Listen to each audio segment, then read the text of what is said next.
இப்போதைக்கு அதிமுக நேரடியா பாரதிய ஜனதாவோட கூட்டணி வச்சிருக்கு. எப்போதைக்கு மறைமுகமாவோ மறைமுகம்னு சொல்லிட்டு திமுக பாரதிய ஜனதாவோட கூட்டணி வச்சிருக்கு.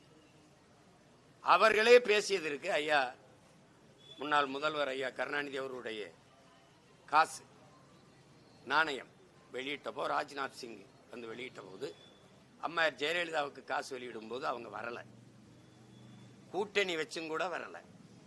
பெருமையா சொன்னாங்க, உங்களுக்கு கூட்டணி வச்சு கூட உங்க தலைவியின் காசை வெளியிட வரவில்லை, ஆனால் கூட்டணி இல்லாத போது எங்களுக்கு வந்திருக்கிறார்கள்.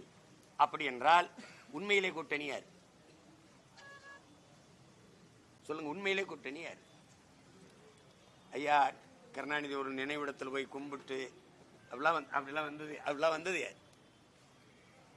3 முறை நிதி ஆய்வு கூட்டத்துக்கு போக மாட்டேன்னு சொன்ன ஐயா நிமிர்ந்து நின்ன தமிழக முதல்வர் ஐயா ஸ்டாலின் ஒரே ஒரு ஈடி வரும்போது ஓடி வாரேன் மோடின்னு போய் நின்னது. சும்மா 2 கட்சியும் நடிக்குங்க, 2 கட்சியும் நடிக்க. நான் சொல்றேங்க, பிரபாகரன் மகன் சொல்றேங்க, நான் சொல்றேன்.